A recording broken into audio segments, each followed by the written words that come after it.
Boa noite, muito bem-vinda ao Hora da Coruja. Hoje vamos conversar sobre a Sociedade das Imagens. Vamos conversar com o Plínio Gomes, que já esteve aqui conosco na Hora da Coruja. Vamos conversar com, que é historiador, né, Plínio? Isso. Vamos conversar com o artista, pintor e professor da USP, o Marcos Gianotti, e com o Paulo Giraldelli. Eu estou aqui sempre. Sempre. E eu queria começar falando que a gente estava num papo muito bom aqui, porque foi um reencontro hoje de dois amigos do colégio, que há 20 anos não se encontravam, é isso mesmo? É isso mesmo, é isso aí. Muito bom. Foi uma surpresa, de repente, receber esse convite, olha, vai estar Marco Gianotti, eu falei, ai, que legal, puxa, meu amigo. Muito bom. E você nem me avisou, tá vendo? É, também a gente queria deixar como surpresa, não é? Assim fica mais agradável. Eu queria começar te perguntando o que me incomoda atualmente, que é o seguinte, que é uma pergunta filosófica que talvez não quero a resposta, mas eu quero que você fale um pouco sobre o que é arte? O que é arte contemporânea, principalmente? Bom, essa é uma pergunta já capciosa. Né? A arte contemporânea, como diz o próprio nome, é a arte do nosso tempo, né? A arte da qual partilhamos nesse instante. Agora, ao contrário da pintura clássica, que tinha um período determinado, marcado, um dos grandes problemas que acontecem desde o modernismo é que justamente tanto o termo contemporâneo como o termo moderno parece que um presente que sempre, como diria o Otávio Paz, né, é um presente que sempre, em função das vanguardas, ele parece que sempre está correndo atrás do tempo. Não é? O que é contemporâneo hoje não é necessariamente contemporâneo amanhã. Né? A gente vê termos como pós-modernismo, que acabam, hoje em dia, envelhecendo com uma rapidez incrível. Um dia eu recebi um e-mail de um artista que se dizia pós-contemporâneo. Eu achei uma coisa incrível. Interessante, né? interessante. O que é o pós-contemporâneo? Pois é, justamente essa vontade de estar além do seu próprio tempo. Não é? Então essa questão é paradoxal, porque justamente você precisa de uma dimensão temporal para justamente entender o que é ser contemporâneo. E hoje em dia, infelizmente, eu acho que em função muito das novas tecnologias, que são muito bem-vindas, mas eu vejo que a nova geração muitas vezes perdeu não só uma dimensão geográfica, como uma dimensão temporal. Então, na última prova da FUVEST, da prova específica, né, era incrível que eles colocavam o Andy Warhol e o Leonardo da Vinci como se fossem artistas da mesma época. Ah, que entendeu? ótimo. Sim. Então, ser contemporâneo, antes de mais nada, é se questionar qual é o seu lugar, qual é a sua geografia, para você começar a discutir efetivamente os critérios que podem definir o que é a arte contemporânea. Mas é porque eu não tinha esse problema até pouco tempo atrás, saber o que é arte. Para mim estava muito bem definido o que é arte. Eu comecei a ver alguns trabalhos nas bienais, principalmente, que estavam me deixando um pouco incomodada, talvez, essa palavra. Mas eu comecei a ler algumas críticas atuais sobre arte, de que, como por exemplo, artistas que... Não sei se vocês viram o vídeo do Porta dos Fundos, o que é arte? Vocês chegaram a assistir esse vídeo? Não. Então, eles estão numa galeria, onde tem um casal olhando as obras, né? E tem um anão pendurado num quadro, assim, amarrado. Tô completamente amarrado. Já vi, Você viu? Sim. E então, o artista chega e fala que o nome da obra é Dor e Morte, né? Algo assim. Dor e Saudade, Dor e Saudade. Então ela fala assim, você pode interagir com a obra, então você cutuca um anão, ele grita, você dá comida, ele vai fazendo cocô, aquilo faz parte e você dá pouca comida para ele ir morrendo e faz parte da obra, aí sim a obra se completa porque é dor e saudade.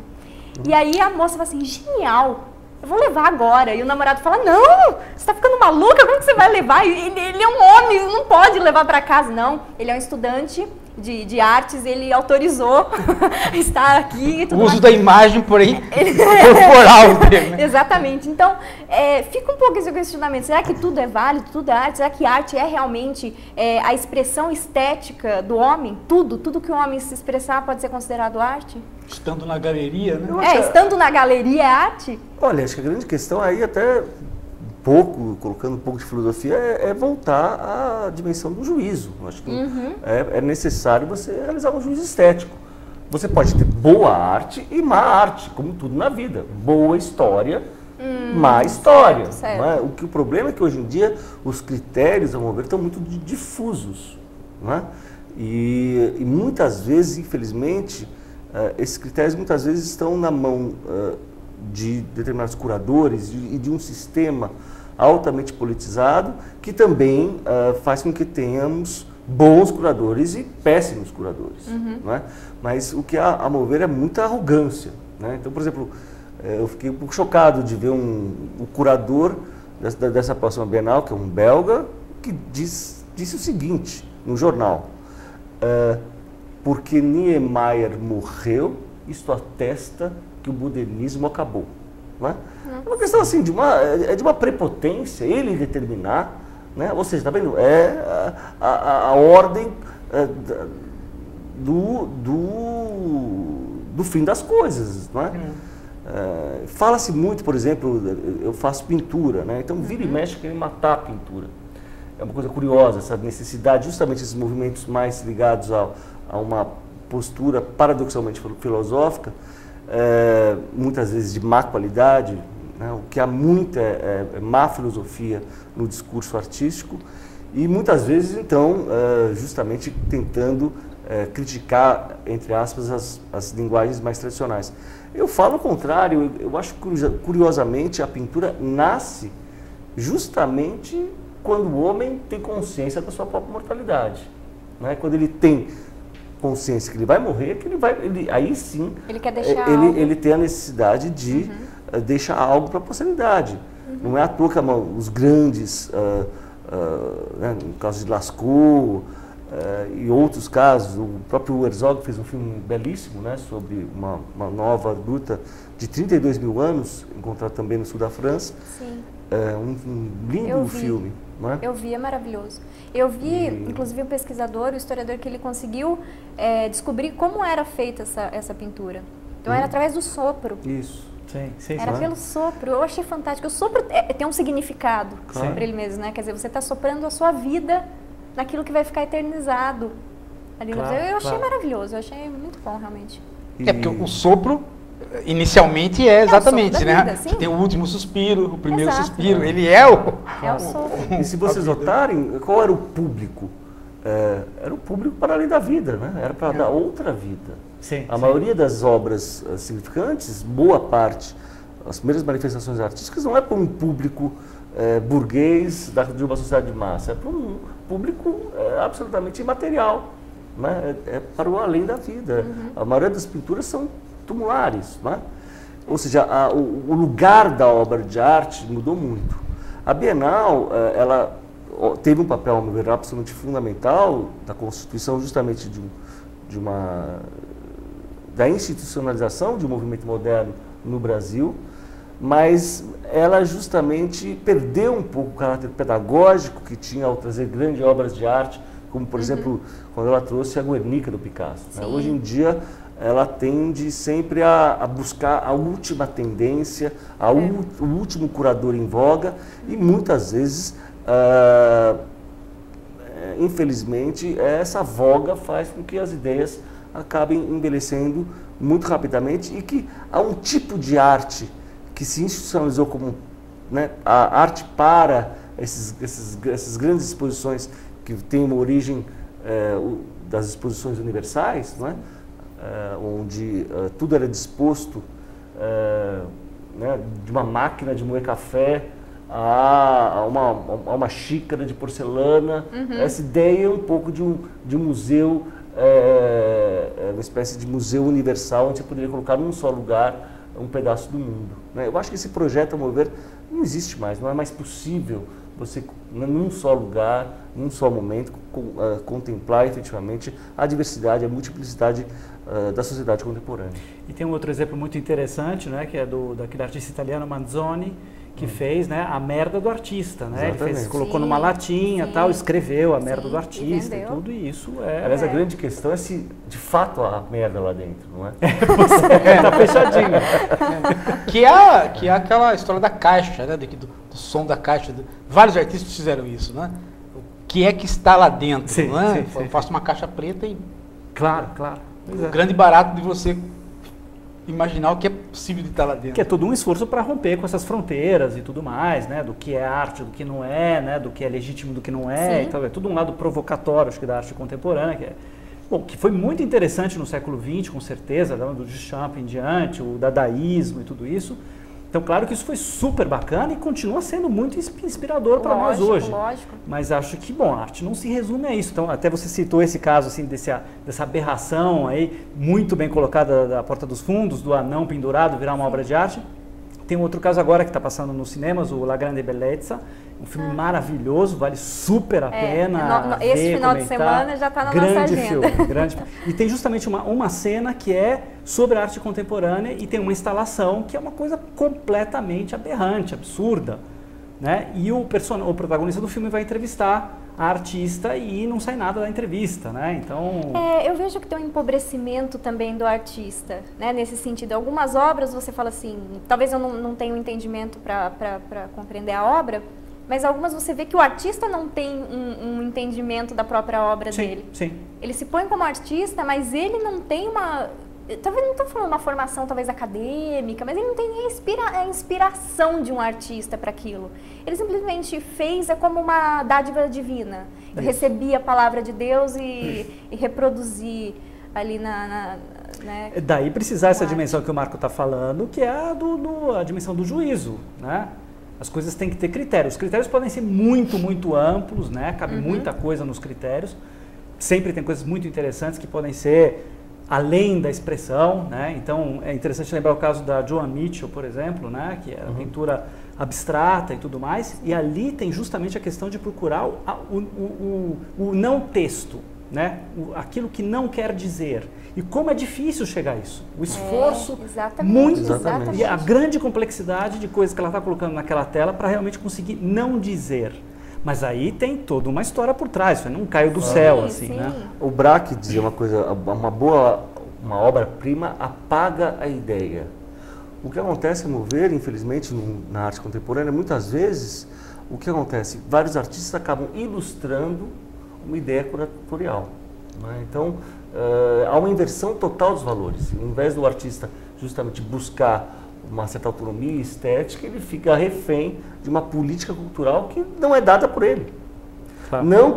Também imagine, as encomendas sempre houveram. Quando Júlio II chama Michelangelo, ele tinha que aceitar. Sim. Mas é muito diferente e sabe-se o quanto também o próprio Michelangelo não respeitava necessariamente os cânones estabelecidos. Tanto aqui, o papel do gênio, né, voltando ao velho e bom Kant, é justamente aquele sujeito que está rompendo sempre com as regras pré-estabelecidas. Né? Hoje em dia é o contrário, os artistas muitas vezes acabam reiterando uma regra já pré-estabelecida. Então acontece uma coisa muito curiosa. Eu morei um ano no Japão e fui numa Bienal de lá, de Yokohama.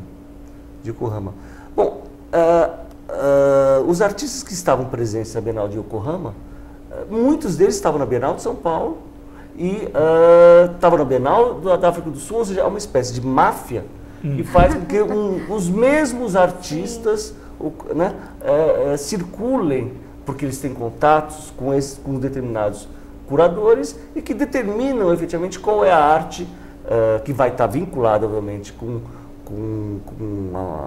as galerias de arte também. E esse mecanismo, eu imagino, né, valoriza mercadologicamente a obra. Então a gente está falando aqui de obra mercadoria mesmo, né? Claro. Você tem não sei se vocês já sentiram isso em relação a várias outras coisas, mas em relação à obra de arte você percebe que há uma tentativa eu vou me criar gênio. Como é que eu me faço gênio numa sociedade como a nossa? Né? Eu pegando uma das características estereotipadas do gênio, que é a novidade. Se todo mundo me der atenção, se o mundo todo me der atenção por um segundo, eis a minha genialidade. Né? Então claro. Eu posso sacar essa do choque. Né? Eu posso chocar muita gente durante um segundo. Isso. E eu ser, né, durante um segundo, o artista mor, o gênio efetivo. Né? O artista que acho que soube ver como ninguém essas transformações foi o Andy Warhol, né? E que, ao meu ver, é muito mal visto, porque há uma tendência a interpretar ele como uma espécie de artista que mostra da superficialidade do mundo, da imagem, sim, né, no cenário contemporâneo, e é o contrário. Então, eu já ouvi esse discurso, eu falei, não, mas eu entendo exatamente o contrário. Eu tenho até um texto escrito chamado O Andy Warhol, A Sombra da Imagem, em que é muito curioso, por exemplo, vocês pensarem em um dos quadros mais importantes do século XX, que é a Marilyn Monroe, né?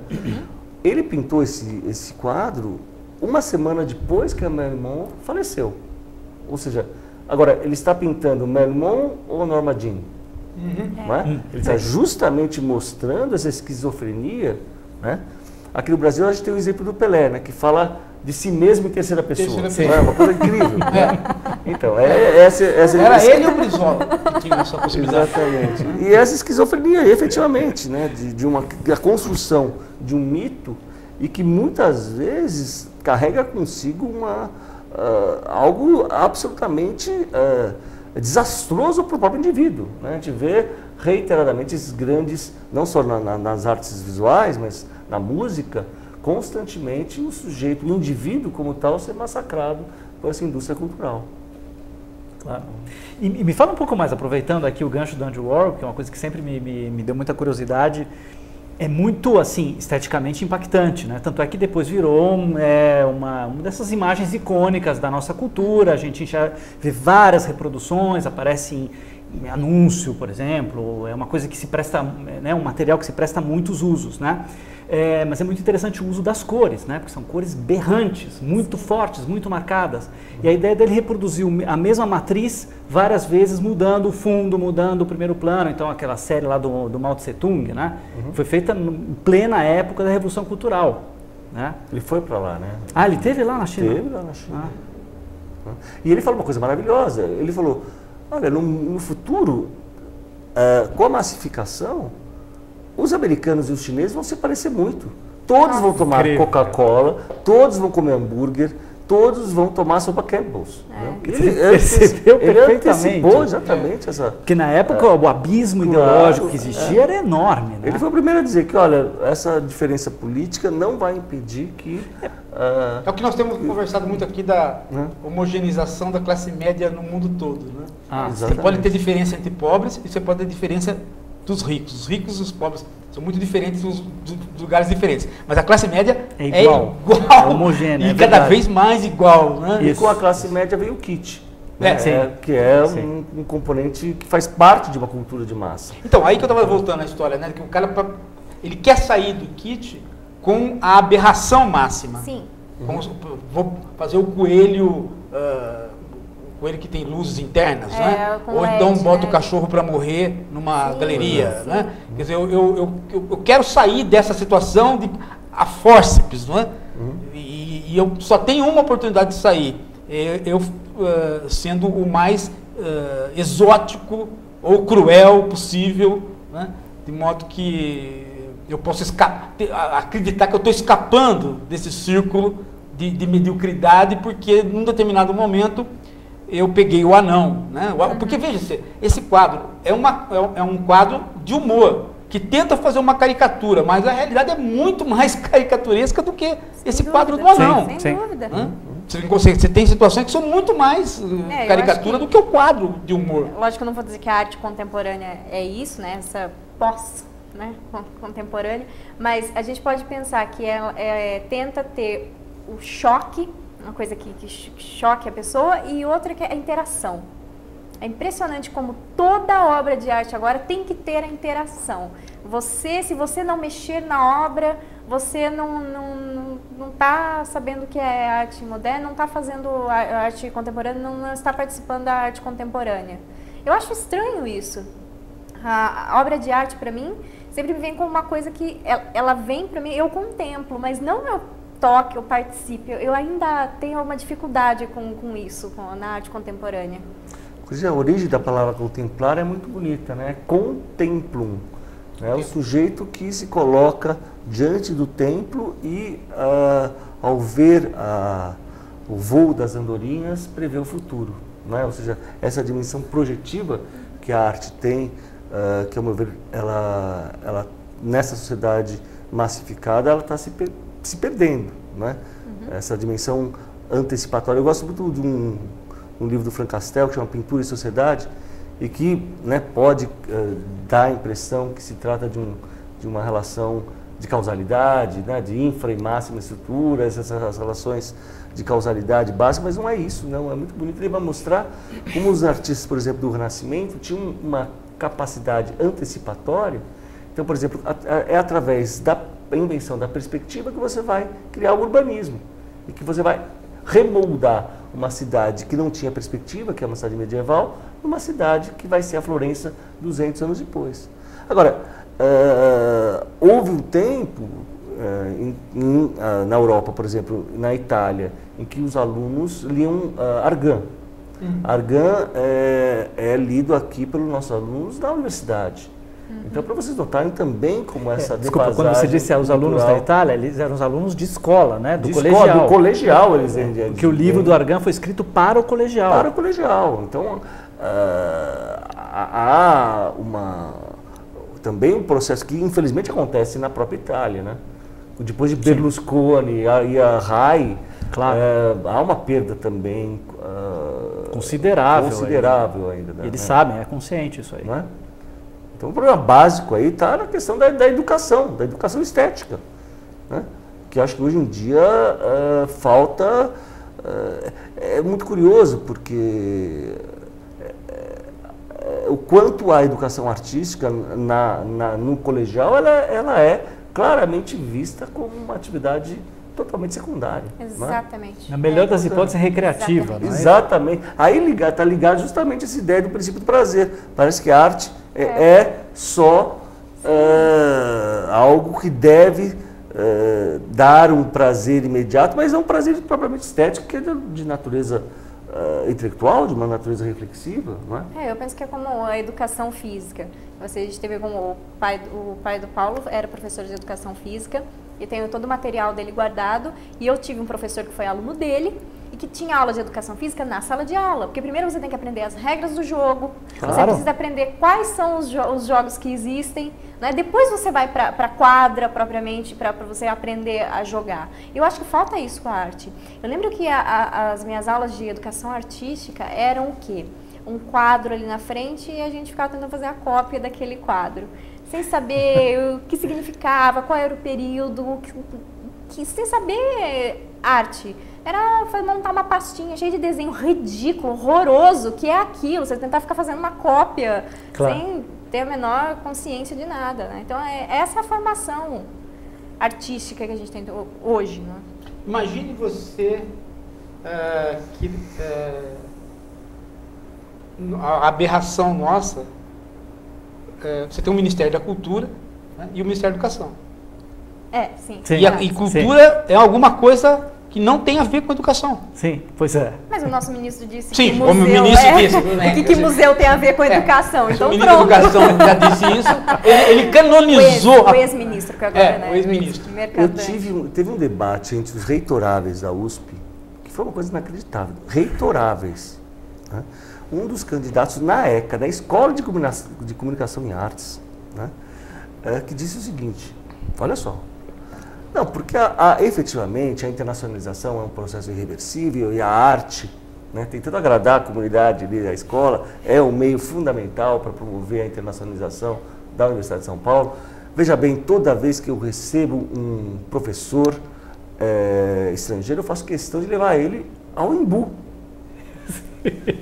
Então você mostra efetivamente, olha só, o professor titular da Universidade de São Paulo fala uma pataquada dessa, entendeu? Então, isso precisa notarem que uma coisa está grave, entendeu? Mas eu acho que é porque é próximo. Eu acho que é porque é próximo ali da USP. Ele não sabe a diferença distinguir as artes das belas artes ainda, nossa, né? O artesanato da arte. Pra você ver onde estamos.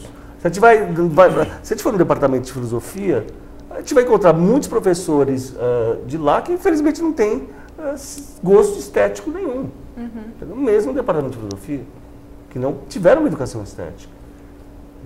E ao contrário, e muitos artistas que não tiveram uma educação filosófica. Então, o que se fala de besteira no mundo da arte é uma coisa deprimente.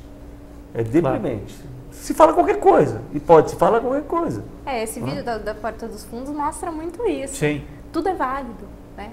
Fala-se qualquer coisa, faz qualquer besteira, e qualquer coisa é arte também, não tem critério nenhum. O critério é estar dentro da galeria, às vezes fora, que agora também a gente tem a arte fora da galeria, mas é algo que alguém comprou, então é arte. Não sei, parece para mim agora está... Então, e a gente tem que observar isso, como você estava falando da ditadura dos curadores, porque os próprios veículos institucionais, eles já estão tomados por isso, né? Então, é difícil convencer muitas vezes para as pessoas que o que está na Bienal não é necessariamente válido, né? Sim, sim. Então, mas está na Bienal, entende? Aquilo, claro, está na Bienal por uma razão, não é por acaso, ali está porque tem alguém por trás querendo ganhar dinheiro com aquilo. Exatamente. Né? Com a coisa, né? Havia um tempo atrás que sempre... pense, uma coisa é você fazer uma Bienal em Veneza. Veneza já é um museu, tá certo? Outra coisa é fazer em São Paulo. Então, os padrões são diferentes. Para nós, ao meu ver, a Bienal tinha, durante muito tempo, um papel educativo justamente ao fazer grandes exposições do Picasso, do Saitombre, do Bacon, que não estão nos nossos grandes museus, tá certo? A gente tem que atentar a nossa particularidade ao fato que, de fato, a gente está distante dos grandes centros culturais, não é? E isso foi perdido, né? Mesmo, engraçado, se falou muito mal da época em que a Bienal era produzida pelas embaixadas, eu acho que pelo menos tinha, ao invés de um curador, tinham vários. Então, por exemplo, a representação americana sempre era boa, e vinha com muito dinheiro. Né? Agora não, está tudo na cabeça de um sujeito, não é? Que está envolvido claramente com uma política institucional muito direcionada. Então, será que um sujeito que veio da Bélgica, que não conhece a realidade brasileira, né, vai fazer o quê? O clube dos amigos que ele conhece, entendeu? Sim. Então, isso, infelizmente, eu acho que, infelizmente, a Bienal teve um papel fundamental, realmente, ao trazer grandes nomes. Hoje em dia, ela tem um papel secundário. Você pode notar que a maioria do público que vai lá é um público que vai obrigado, que é basicamente ônibus fretados de escolas. Sim, já reparei isso. E que aí, a Bienal do Livro também é um pouco isso. Exatamente. E que muitas vezes, às vezes, há um bom trabalho também de arte e educação, porque, pensem, o que era educação artística agora virou arte e educação, que é um termo que veio do inglês. Não faz nem parte da nossa linguagem, não é? E também a boa arte e educação e a má arte e educação, entendeu? Então, essa ideia de você se fazer uma hipoquia, fazer uma suspensão do juízo e tentar ver e refletir o que você está vendo, se perdeu, porque você mal chega e já tem alguém falando como você deve ver uma obra de arte, entendeu? Então, isso, ao meu ver, perde uma das coisas mais instigante numa obra de arte é justamente essa dimensão de ela ser uma linguagem não verbal, mas que cria significados. Sim, não é? claro. Então tudo é mediatizado pela palavra hoje em dia. Não é? Com isso não há reflexão. Não é? Fica uma relação em que a imagem acaba simplesmente ilustrando um enunciado que está dito ou na voz do curador, ou na voz do arte-educador. E curiosamente, nós vemos um mundo que o artista, nesse jogo todo, é o que tem menos poder. Você fazer não sei se você chegou a pensar nisso, mas você como artista, Marco, você me parece uma pessoa que quer evitar, né? Não sei se propositalmente ou se você pensou nisso alguma vez. Parece que você quer evitar que a palavra se ponha entre você e a obra, né? Porque suas obras são todas elas, por exemplo, não tem a figura humana, né? Espantosamente não tem a figura humana. Ô Marco, vem falar do Luciano Freud. Não vou. Né? Porque só tem a figura humana, ele é um cara que não tem a figura humana. A figura humana para mim é você, observador olhando. Não tem a figura humana, as formas geométricas se impõem, mas a maior sensação é que, pelo menos para mim, sabe quando você assiste um filme, o programa do Paulistano, você assiste um filme e depois vai comer uma pizza. Aí, ninguém comenta o filme, né?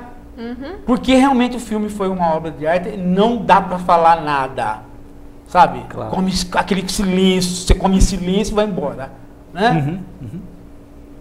A sensação é essa, né? Que você rouba a palavra, e aí que eu gostei, né? Falei, caramba, ele roubou minha palavra, não tem nada para dizer. Sim. O Marco hoje,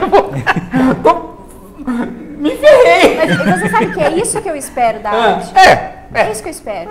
Seja no shopping. Eu não sei se você chega a pensar nisso. O artista que explica a sua obra é mau artista. Que é um saco também, né? Exato, claro. Eu trabalho muito com a questão da cor. Né? Eu tenho um grupo de estudos da cor. Meu mestrado foi na tradução parcial do livro do Goethe, né? Que você sabe que o Goethe, além de grande poeta, investigou o fenômeno cromático por mais de 20 anos. Né?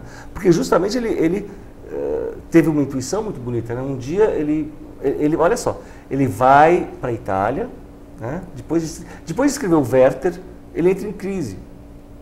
Né? Porque ele acha que ele é muito jovem e não sabe se ele ainda quer ser um escritor. Né? Ele não sabe, talvez ele não sabe se dá para isso. Ele não sabe se tem talento suficiente para isso, ele pensa em ser artista e vai fazer a viagem de formação, que é a viagem daí da Itália. Né?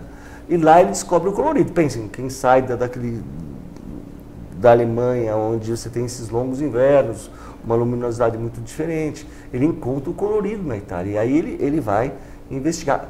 A maneira como ele começa a investigar o fenômeno cromático é muito interessante.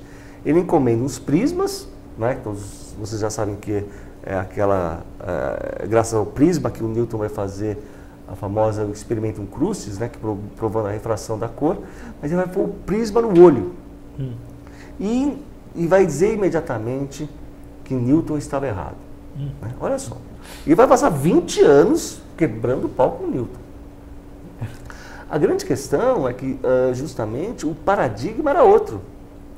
Ele não estava criando uma situação objetiva, como num laboratório, onde você vai cientificamente buscar descrever o comportamento da luz, né, na refração do prisma. Não, ele vai tentar entender a fisiologia da cor. Que é uma coisa que até o próprio Newton já admitia e que não cabia a ele essa especialidade. Né? Mas nós entendemos o como, né, esses sinais eletromagnéticos vão ser, né, passarem pela retina, depois transformarem em sinais nervosos, que vão para o cérebro, nas células V4, para depois quimicamente produzir uma sensação interna de cor, é uma coisa maravilhosa. E isso, o Goethe tem um papel fundamental. Né? Ou seja, esse outro lado que a cor é, por um lado, algo produzido internamente. Tanto é que a gente sonha colorido, não é? A gente não tem uma referência externa. Não é? Como é que a gente tem essa sensação? Esse é um aspecto fascinante da dimensão humana que está para além das palavras. Não é? Claro. Você se sente roubando as palavras ou não? Nunca? Ou isso foi proposital ou você se descobriu depois roubando as palavras? Você falou, não, eu sou um pintor que rouba as palavras. Eu sou um cara que sacaneia. Uma pessoa que foi fundamental para mim, na minha formação, foi a Mira Schendel. Uma mulher, talvez a mulher mais inteligente que eu já vi na minha vida. E a primeira vez que ela, discutindo uma obra de arte, ela falou, Marco, uma boa obra de arte respira. Aí a gente volta àquela questão inicial, né? Do sopro, não é? Uma boa obra de arte respira, ela tem que dar, né, essa dimensão, ao meu ver, ela tem que animar o ser, o sentido do ser, não é?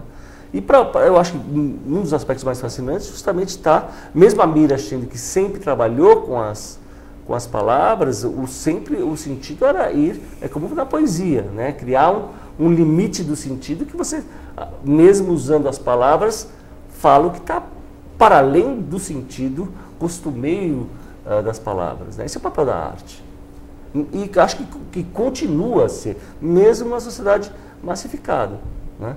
Eu vejo que assim, se o artista perdeu a capacidade de ter o monopólio da criação da imagem, porque pensem, havia um tempo em que o Velázquez, por exemplo, ele era o pintor do rei, ele era o único sujeito que representava o poder, não é?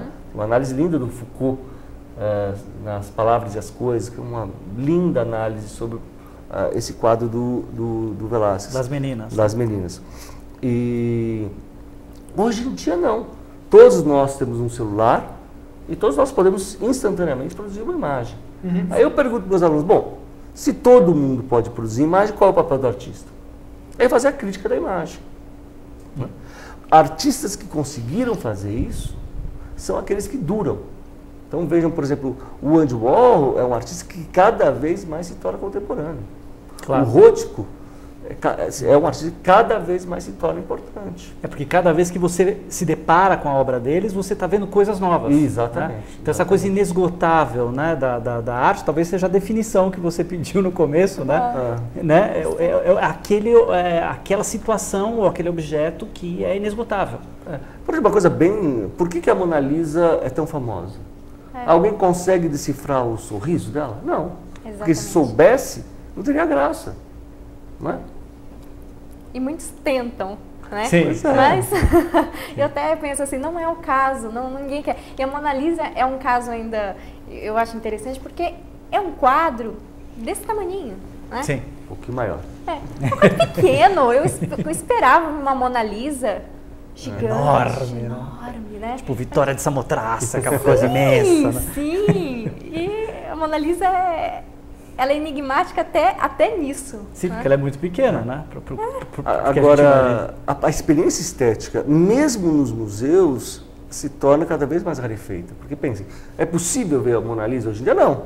Você vai lá, tem uma multidão. Às vezes você consegue ver os japoneses em câmeras. Os japoneses é um fenômeno interessante. Sabe por que eles vão lá? Eles não vão para olhar a Mona Lisa, eles vão lá fotografar para mostrarem que foram para lá e para mostrar uma relação de poder, de hierarquia para o colega. Interessante. Entendeu? Interessante. Você morando no Japão, você percebe. Aliás, é uma coisa incrível. A experiência de ter morado no Japão também foi muito importante, porque eu vi o quanto a nossa formação aqui é totalmente lida apenas com um lado do hemisfério.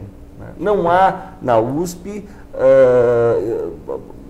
existe a Casa de Cultura Japonesa, mas não há um curso de História da Arte do Oriente. Eu estou agora tentando criar alguns colegas para a gente poder, efetivamente... Em relação a quase tudo, né? Na matemática, na filosofia. Tudo. O Oriente é um negócio que a gente Nós do Ocidente somos analfabetos em Oriente. E quando mexe para fazer besteira. E cai em coisas totalmente... Por exemplo, Zen, né? Sim. Fica Zen parece uma coisa ligada à massagem, né? O Zen era uma prática de samurai, entendeu? Para você cortar a cabeça, você tem que ser Zen. Não é o contrário do que se pensa, entendeu? Quando a gente fala em filosofia oriental, vou falar alguma coisa da filosofia oriental. É quase uma autoajuda, não é? Porque essa ideia. Exatamente. Quer dizer, a banalização máxima, a gente não tem noção daquele mundo. Você tem toda a razão, concordo com isso aí. Acho gravíssimo isso. Agora você vê, por exemplo, artistas, uma outra pessoa que foi muito importante na minha formação, que foi o Haroldo de Campos. Ele foi ver uma exposição minha no MASP em 93 e gostou, e sabe o que ele fez? A Mira que o recomendou, né, assim, a ver a exposição, ele simplesmente me ligou um dia e falou: Marco, gostei da sua exposição, fiz um poema para você. Existe isso hoje em dia? Não existe mais isso. Não é? Então, engraçado, houve uma mudança muito grande de 20 anos para cá. Na década de 80, o meio artístico era muito pequeno. Mas, por ser muito pequeno, havia uma solidariedade enorme entre as pessoas que frequentavam o meio artístico, e hoje em dia, infelizmente, o mercado destruiu tudo. Então, muitos dos meus colegas agora viraram meus competidores, entendeu? As relações sociais ficam esgarçadas, porque tudo é mediado pelo mercado. Sim, isso aconteceu aconteceu na filosofia, aconteceu nos ensaístas, nós não nos lemos mais, né? Nós não nos lemos mais porque ninguém enche a bola do colega. Né? Antigamente era uma prática, você leu, o colega lançava alguma coisa, você corria ler e já fazia a resenha, a crítica e já formava o debate. Agora não. Eu não faço a tua resenha, não quero saber. Mas também porque as coisas ficaram segmentadas, isso a tua área não é a minha. Não, olha, não tem a ver com isso. Eu achava isso também. Mas depois descobri que é a competição boba. Boba que se instaurou entre egóica, né? Egóica. Por exemplo, uma coisa que a gente fazia muito em tese que não tem mais. Tese era um dia que parava tudo. A defesa de tese. Ia todos os colegas lá, discutia, enchia o saco do orientador, criavam. Aí o orientador ia embora com o cara jantar. Isso era uma coisa comum nos anos 70, 80. Hoje não, o cara faz a defesa formal, vai todo mundo embora, bom dia, boa tarde, nem o orientador sai com o cara mais e acabou, morreu a relação. Se você ligar para ele, morreu a relação. Você já é doutor e, portanto, um competidor dele. Eu pude ter o privilégio de conhecer vários filósofos, meu pai é filósofo, né? E houve uma solidariedade, por exemplo, os professores do Collège de France, que vieram para o Brasil, Granger, o Villemin, que foi o professor do Foucault, o Vernin. Vernin tem uma história que eu acho admirável, né? Eu um dia encontrei ele no jantar e eu perguntei para ele como ele descobriu a filosofia. Olha que história maravilhosa. Ele falou, olha, eu era um escalador, eu gostava de subir montanha.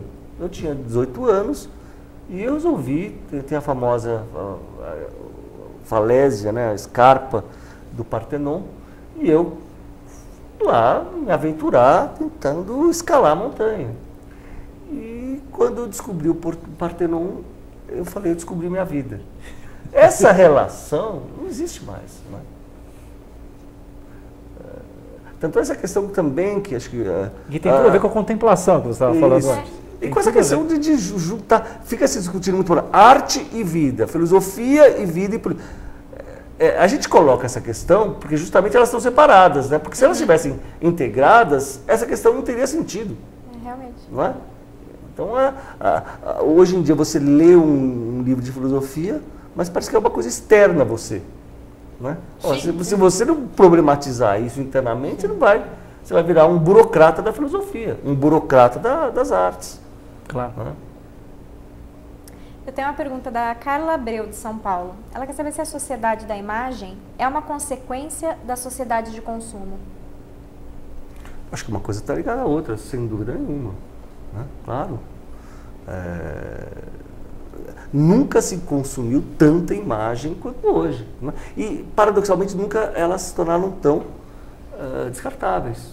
Né? A arte tinha como princípio ela ser única. Né? E a gente tem hoje agora a arte que é feita em grande escala.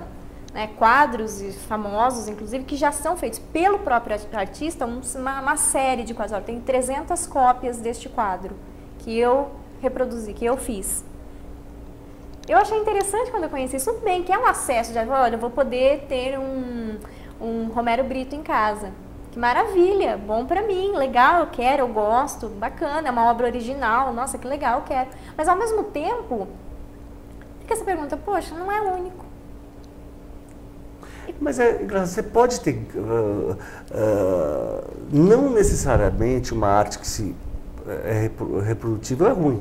Você pega uma gravura do Rembrandt, é algo. A estampa japonesa, né, que é muito curioso, porque é um tipo de arte que justamente nasce com o nascimento da classe burguesa, né, em Edo, Tóquio, que justamente é uma classe ascendente que passa a ter a necessidade de consumir uma imagem, mas não tem o dinheiro da elite para poder pintar, ter uma pintura.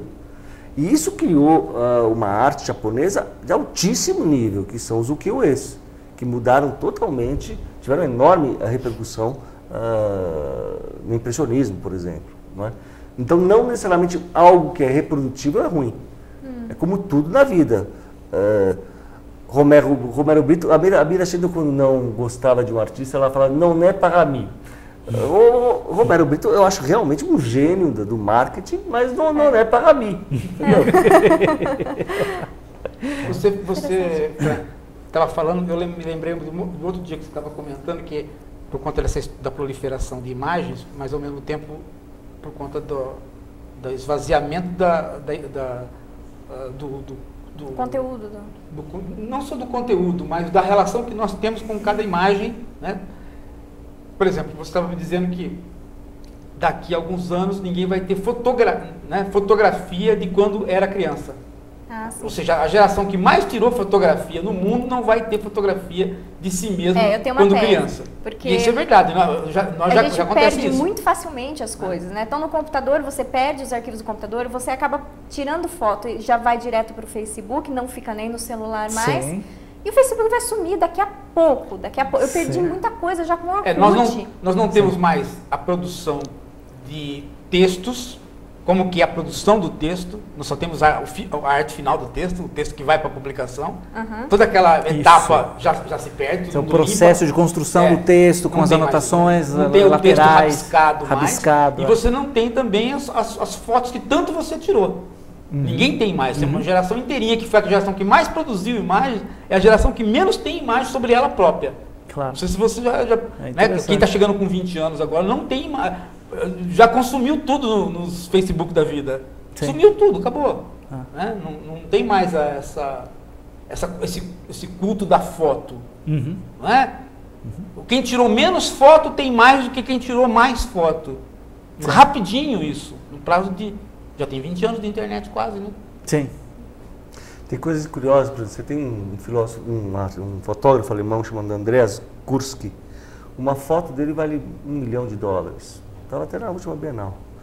É muito interessante, porque as obras dele apagam.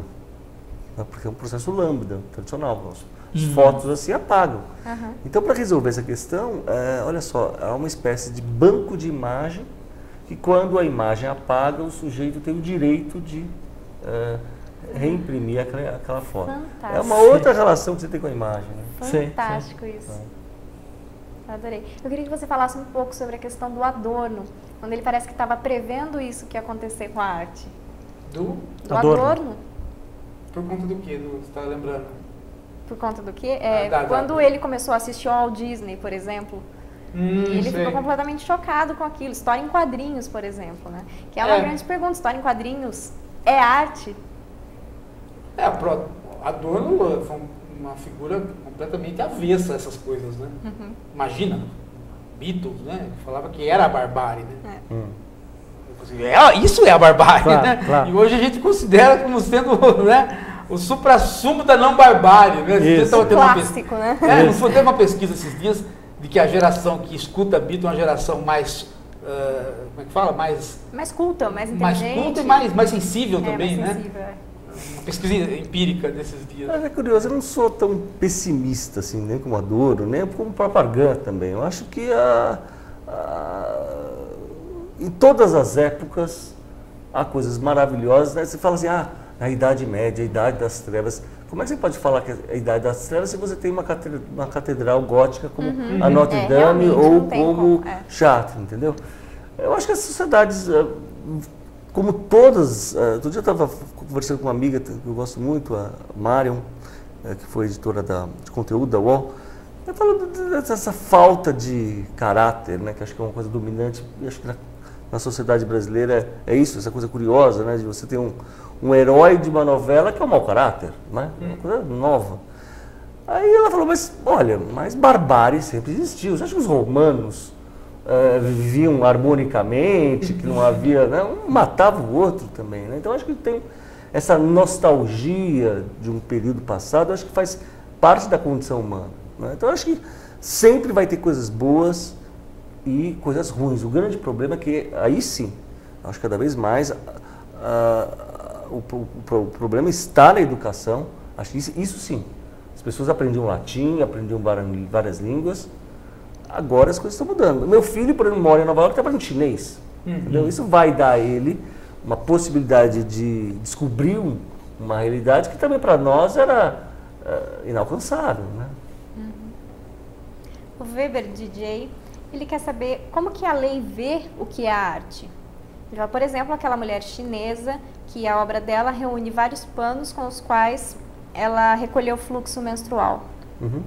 Eu fiquei pensando nisso outro dia. Como fica a questão da obra de arte, quem é o dono da arte, na arte compartilhada, ou seja, naquela arte que você interfere na obra para que ela seja a obra final. Então você, enquanto pessoa que vai visitar a galeria, interfere na obra. Olha, acho que tem, de novo, não quero ser relativista, mas, por exemplo, mais importante do que uma Bienal hoje em dia é, por exemplo, visitar Inhotim. Vocês já ouviram falar de Inhotim? Sim. Inhotim é uma fazenda incrível, feita por um empresário que resolveu criar um lugar incrível, onde grandes obras contemporâneas estão ali. Os maiores artistas da atualidade foram chamados para criar grandes instalações. Tem uma instalação maravilhosa do Ciro Meirelles que chama-se Através, em que você entra num ambiente todo de vidros quebrados e há várias grades, de tal forma que você está sempre, né, quase um pouco tentando se desembaraçar, né, e sempre encontrando novos obstáculos e tal. O que é muito bonito, essa é uma experiência que você sente, e essa experiência interna é, né, fundamental para a constituição do sentido da obra. Agora, o que acontece? Quando você sai de lá, a primeira coisa que você tenta fazer, mesmo sem palavras, ou encontrar palavras para poder, de certa forma, fazer com que o seu juízo, embora seja um juízo subjetivo, né, de novo, como diz o Kant, a crítica do juízo, ele busca uma vontade de universalização. Eu tento partilhar com você uma apreciação estética que não é puramente subjetiva, ela busca, né, ela se faz um juízo estético quando ela é partilhada. E o bom artista é aquele que consegue, né, aglomerar um certo acordo, né, em torno da qualidade da linguagem artística que ele emprega. Agora, muitas vezes, essa interatividade forçada, ela é efêmera, ela é quase como que nem crack, né? Parece que você tem uma sensação fugaz. E eu nunca experimentei crack, me dizem, né? Mas que é justamente uma sensação absolutamente fugaz e que rapidamente você está buscando de novo. Nesse caso vai ter que ser uma outra obra de arte, porque essa obra de arte é feita para só criar essa sensação fugaz. E o que acontece? Justamente aí sim que nós entramos, né, para responder a primeira questão também, numa sociedade de consumo efetivo das imagens, em que elas, como você bem disse no Facebook, elas acabam perdendo seu sentido em 15 minutos, como previu o Andy Warhol. Talvez essa questão da interação talvez seja uma percepção de que nós não conseguimos mais ter vivências. Então eu procuro lugares de vivências. Por exemplo, eu participo de uma obra interativa que me diz, bom, hoje você vai ter uma vivência. Interessante, né? Isso. Vocês viram uma exposição muito bonita do William Kentridge? Vocês viram uma exposição na Pinacoteca? Não. Esse é um artista, por exemplo, que eu recomendo que vocês vejam, que é um artista incrível, sul-africano, que consegue fazer um trabalho altamente refinado e que todo mundo entende. Como o Charlie Chaplin, sabe? Ele usa várias mídias, ele desenha e filma o desenho que ele vai fazendo. Sim. E tem um humor absolutamente sofisticado e consegue também ter uma crítica social, mas que não se banaliza. É um trabalho extremamente instigante, esteve aqui na Pinacoteca e é um bom exemplo de um artista contemporâneo de altíssima qualidade. A exposição dele que estava na Pinacoteca agora está no Metropolitan, em Nova York. Que bacana. Muito bom. O Hugo Lopes de Oliveira, do Rio de Janeiro, ele fala que há um texto que se tornou clássico na história de O Mundo como Representação. Ele fala da pós-modernidade faz com que o historiador desconfie da metafísica, da existência de uma essência, a história seria composta por representações dos historiadores, por representações que são datadas, frutas de um tempo. A arte teria também perdido essa ideia de uma essência? Houve essa ideia? Ela seria apenas uma representação? Não, acho que a arte sempre esteve além da representação, né? Ela joga com a questão da representação. Tanto é que você pode ter uma grande obra abstrata, como por exemplo do Mark Rothko, né, que eu acho um dos grandes artistas do século XX, que você não sabe efetivamente o que é, e ao mesmo tempo essa obra causa sentimentos profundos. Ele mesmo dizia que o que ele buscava com a arte dele é tentar atingir a plenitude sensorial que a música nos dá. Não é que também é algo inenarrável, algo que é difícil de... é imaterial e ao mesmo tempo capaz de suscitar os sentimentos mais intensos que nós temos. Né? Eu acho que sempre vai... essa coisa, desde que eu comecei a fazer pintura, por exemplo, estão querendo matar ela, né? E eu continuo jogando com ela. É como, né, essa ideia de você classificar algo que não pode ser totalmente classificável é uma das grandes aventuras de fazer a arte hoje em dia também. Né? Mas fala aí, você é historiador também, meu cara? Sim. Pois é. Metafísica nunca vai acabar de existir, senão acabaria a filosofia, né? É claro, claro. Pode fazer uma crítica da metafísica, mas de certa forma ela aparece num horizonte, não é? Exatamente. Deixa eu encontrar aqui uma outra pergunta do César Marques. César Marques, também do Rio de Janeiro. Ele conta de um episódio do CQC, quando o Danilo Gentili ainda estava lá, que ele foi fazer uma matéria numa galeria de arte em São Paulo, e tinha um quadro que era uma pequena tela branca com um borrão negro no meio. E ele perguntou para um funcionário quanto custava a obra, ele falou que era 60 mil, e logo depois ele voltou para lá com uma cópia daquela que disse ele que ele mesmo fez, como se fosse que estava tentando imitar, e falou, olha, quanto custa mesmo essa obra? Eu colocou ali no lugar, ó, 60 mil. Ele falou, não, eu te vendo por 20 então essa aqui, porque essa aqui é minha. Ele falou assim, então, ele queria saber como que se analisa tecnicamente uma obra de arte real de um mero desenho mal feito. Então, por exemplo, tem um quadro famosíssimo do Malevich que é justamente um quadrado branco num fundo branco. Ah, bom, sim. agora, mas para ele chegar nesse branco, eu vi toda... Nossa, eu achei fantástico isso. Ele, eu achei fantástico. Primeiro, ele foi o primeiro a fazer, entendeu? Ele chegou aquilo que justamente também era uma vontade metafísica de fazer algo que está para além do visível, do mundo visível. É um outro pintor maravilhoso chamado Yves Klein que patenteou um azul que é muito parecido com esse. Quando não havia, ele criou tecnicamente algo que vocês estão vendo aqui, que é um azul chroma key, que é uma dimensão imaterial, que é outro artista também, que é um exemplo chamado Yves Klein, que também pintou da Vitória Samotraça de azul. Sim. E é um artista cada vez mais cultuado hoje no meio artístico. Há questões, por exemplo, a questão de falsificação. Primeiro, é preciso ter um olhar treinado, não é? Certo. Como tudo na vida, para cozinhar, a gente tem que aprender a cozinhar, não é? Eu falo muito de culinária para os meus alunos porque a arte implica um certo domínio dos materiais, não é? Para fazer uma omelete, você tem que saber como o ovo se comporta, não é? Para fazer uma têmpera, cuja base é o ovo, você tem que dominar. Claro. Né? Era incrível, no Renascimento as crianças iam com 7 anos de idade e ficavam macerando durante 2 anos pigmento, né? E iam ter um processo que levava no mínimo 7 anos, né? Então hoje em dia, eu mesmo, por exemplo, vim de uma geração que desprezava a técnica em nome da expressão, o que foi um desastre, a chamada geração 80. O que aconteceu? A maioria dessas obras não existe mais. Porque como a gente não sabia pintar, não sabia, né, dominar os artefatos técnicos, que são imprescindíveis para uma obra de arte, o que aconteceu? Muito disso está dando muito trabalho para conservador. Não é?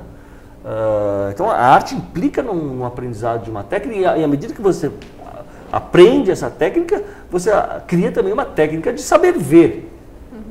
E ao saber ver, você vai saber distinguir. Né? Então, você vai começar a ver, vai saber distinguir um golpe verdadeiro de um golpe falso. Por exemplo, cada artista tem uma palheta, um uso específico de pigmento. Certo. Então, por exemplo, se você olha uma pintura do século XVII, e se você fizer uma análise química, se ela tiver um azul da Prússia, já mostra que o quadro é falso, porque o pigmento utilizado não corresponde ao período em que a obra foi criada. Não é? Então, há um aprendizado na visão, e acho que esse aprendizado, que é uma coisa incrível, eu gosto muito também do Oliver Sacks. Vocês já leram alguma coisa dele? Tem um muito bonito chamado O Antropólogo em Marte, que ele fala da questão do que é o processo de ver. Né? Que, na verdade, é o mais importante. O Albers, que era um grande professor, dizia: o que eu mais posso fazer, eu não posso dar talento para um aluno, mas eu posso ensinar ele a ver melhor. Não é? O processo de construção da visualidade é uma coisa extremamente fascinante. Por exemplo, um bebê que fica jogando o tempo inteiro as coisas, ele não está jogando ao léu, ele está justamente construindo a visão de profundidade, que também é um processo extremamente sofisticado. Porque, pensem, a informação que nós recebemos é retiniana. E como é que a gente constrói essa profundidade? Não é? Ou seja, quanto mais a gente se indaga sobre a natureza da visão e da percepção, mais fascinante o jogo fica. E eu diria que todos os artistas, grandes artistas, de alguma forma lidam com essa questão. Eu acho que não só em coisas que você tem muito material, mas em coisas que o material já nem parece mais necessário. Por exemplo, eu que sou da geração de você preparar a tinta para poder usar na caneta, né? Porque não existia, você comprava... Não existia a Bic. Não existia a Bic, mas também não era qualquer tinta que você podia pôr na caneta. Né? Então você preparava a tinta, preparava o borrador, e aí tinha uma letra especial para lidar com a caneta inteira, você só passava para... O Bic jamais, né? A caneta esferográfica você levava pancada, você usava. Mas isso fazia com que você, né, usasse de um material e de uma técnica que lhe dava condição de você saber quem é o cara que estava ao seu lado e que tinha dominado aquela técnica também. Claro. Era uma coisa que, imagina, né? Tanto faz. Né? Datilografia era outra coisa. Né? Quem sabe a datilografia e quem não sabe. Veja que naquele filme do escritor, que o garoto vai aprender, Sean Connery, que faz o papel do escritor, que vai ensinar o garoto a escrever, e ele fala assim, ó, você começa a escrever copiando, né, copia o meu texto. Porque o problema não está em você copiar o conteúdo, o problema está em você exercer a digitação, a datilografia, né? É isso aqui que vai fazer, esse movimento das mãos é que vai fazer você começar a interagir com a cultura escrita que você não tem, essa interação. Né? Eu sempre falo para o Paulo Francisco, para o meu filho, que eu não escrevo com a cabeça, eu escrevo com a ponta dos dedos. Né? Que a hora que eu começo a digitar, eu não estou... O dedo vai, de repente, vai sozinho, né? Eu não estou mais pensando naquilo que estou escrevendo. Né? E essa ideia de interação entre a técnica, né, e o que você pensa que você vai fazer, né, que é o que faz com que o Danilo Gentili não vá poder realmente saber. Ele não tem a técnica, não teve... Que vem a história da educação, né? Educação do ouvido, né? Educação do escola, sentidos. Né? Por exemplo, pense na importância que a escola, né, a USP foi formada para professores italianos e franceses, e o papel fundamental deles foi formar toda uma geração que de função de professor. Uma das questões básicas é aprender a ler um texto de filosofia. Também precisa de uma técnica. Né? Para aparecer na televisão tem que ter uma técnica. Sim. Tudo tem que ter uma técnica. Não é? Mas a gente parece que hoje em dia, com a tecnologia, cria a sensação que tudo é fácil, mas não é. Pessoas para RH, né? Pessoas que fazem o contrato para o RH, que faz a contratação de empresas, né? Você errou no RH, você erra tudo, né? Que é aquele, né? O sujeito chega para você, você não precisa fazer entrevista, né? O jeito que ele vem andando para certas profissões, você já sabe se ele é bom, né? Exatamente. Sim. Muito bom. A gente que é professor há muito tempo, principalmente professor de cursinho, quando eu era professor de cursinho, o sujeito vinha andando, não precisava ele falar qual é a profissão. Ele, do jeito que ele chega para você... É muito. Eu e o Paulo, a gente sabe, tem essa né, brincadeira, a gente fica observando as pessoas, assim, aquele ele é historiador, aquele é artista, porque é isso. Agora, uma coisa que também eu acho que é muito marcante na sociedade contemporânea é que a gente não consegue conviver com aquilo que a gente não consegue explicar. Né? No caso, uma boa obra de arte. Né? Interessante. Haviam lugares, né? Pensem na relação que a arte teve anos com a religião, né? Sim. Com a experiência transcendental, assim por diante. Hoje em dia parece que cada vez mais as pessoas ficam irritadas. Se elas, então, tem que ter explicação, mas essa explicação tem que ser curta. Exatamente. Isso. Né? E aí explica, parece que você resolve o seu problema.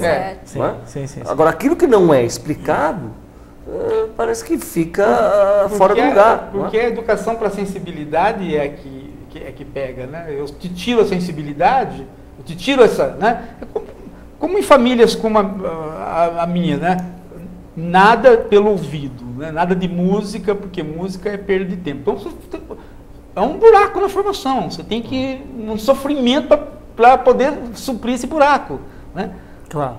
Eu lembro, a primeira vez que eu vi um Pollock, eu tinha 12 anos.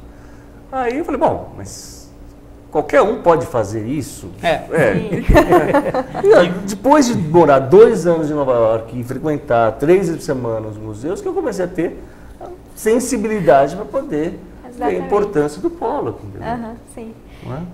Eu quero agradecer a participação de todos que me mandaram mensagens aqui na Hora da Coruja. Eu quero agradecer a participação do Plínio. Obrigada, Plínio, mais uma vez estar aqui. Prazer. Quero agradecer muito a sua participação. Gostou de estar aqui na Hora da Coruja? Foi um grande prazer. Venha sempre.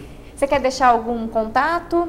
Olha, o meu e-mail, se alguém quiser entrar em contato comigo, é marcog@usp.br, sem o com, é usp.br. Excelente, obrigada demais. Obrigada, Paulo. E semana que vem a gente se encontra de novo aqui. Até lá.